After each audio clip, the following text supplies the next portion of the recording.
had one of their reporters being interviewed, and they were discussing about what China does when it comes to their warfare. And I was like, okay, this would be an interesting thing to listen to over coffee. Somebody sent it to me, and I was listening, and I was like, this really plays into everything that we're involved in now. And this thing was in what, April, I think is what I said. Yeah. Something like April, they did this interview, and it's just like, man, I wish I had been playing this clip ever since then. So I'm going to play this clip. Just keep in mind everything that's been going on, what China's been doing, what especially the people that we know are connected to China, whether it be the media, politicians, and all that. Just think about how they've gone about their actions and what you live in, and then listen to this clip from this guy. And I really want to know what you guys in the chat think and what Scott thinks after the jump.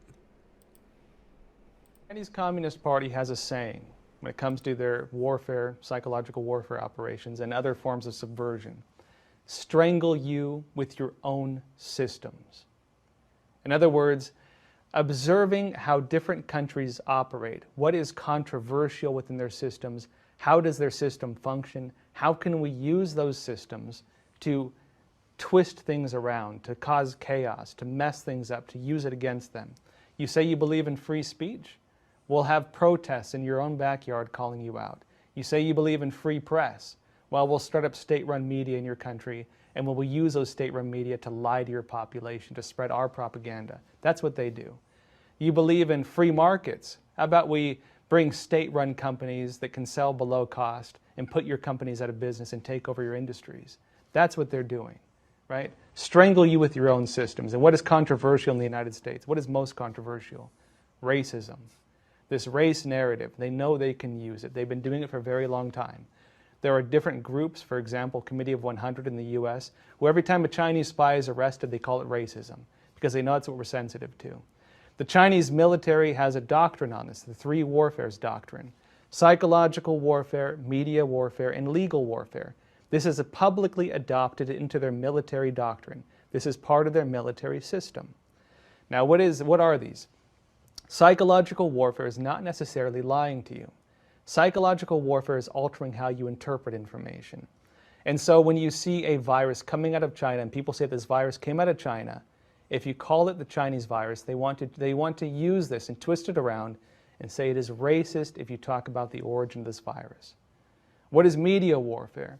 Media warfare is the manipulation or control of outlets of information, not just news outlets, but say social media, online platforms, the ability to speak openly.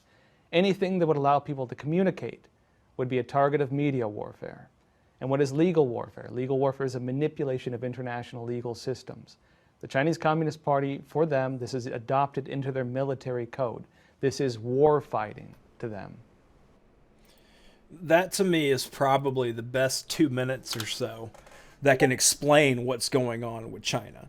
Right? Like, I mean, it just, the way that they've done things and how long that would take, the infiltration, the spinning of words, turning things against us. The fact that we call the virus the China virus, and they've successfully gotten other people to believe that if we say that, we are immediately racist.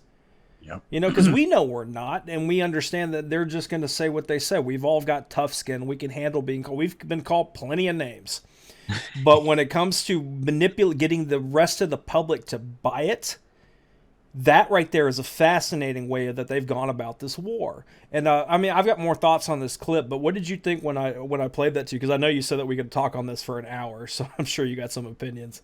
No, man, it's just, it ties in perfectly with everything we've seen this entire year. It started when, at the beginning of the year, when we first heard of this virus. And it's funny because I remember when this first broke, when I saw it on YouTube, I called this, I named my episode "The Next Fad Disease." I had no idea what I was talking about because I thought this thing was going to be a media scare with the coronavirus. It would be gone in a month, and that would be it. But it didn't happen. And it was in January, February when the Democrats started calling Trump xenophobic. And then that's where it started for me as far as the racist thing with COVID. And then it trickled down into the mainstream media, and then it became into shame. We're going to shame you if you call it the Chinese virus.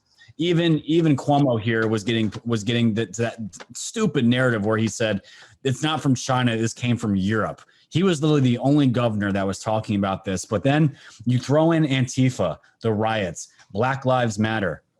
You throw in, they play the ultimate race card. You have white people calling other white people racist. Like, what kind of world did we go into this year? But this is exactly how you infiltrate a country without actually going to war. You change the reality. You change people's reality. And if you get enough bullies to come together and push this on a people that really are just normal, kind people, we're not confrontational. We're just regular people that have jobs, that provide for our families. We're not crazy. We're not terrorists. But then you have the real terrorists going out into the streets, calling you this and attacking you and your family just for even holding an American flag. This is how you do the infiltration. And he said it. It's psychological warfare. And this stuff takes steps. And it seems like this is the playbook, not just for China, but it's also for Soros. We know all the Soros money that went into Black Lives Matter, into Antifa. It's not just China. This seems like the playbook for all these deep state country, or just all these countries trying to infiltrate us from the inside out.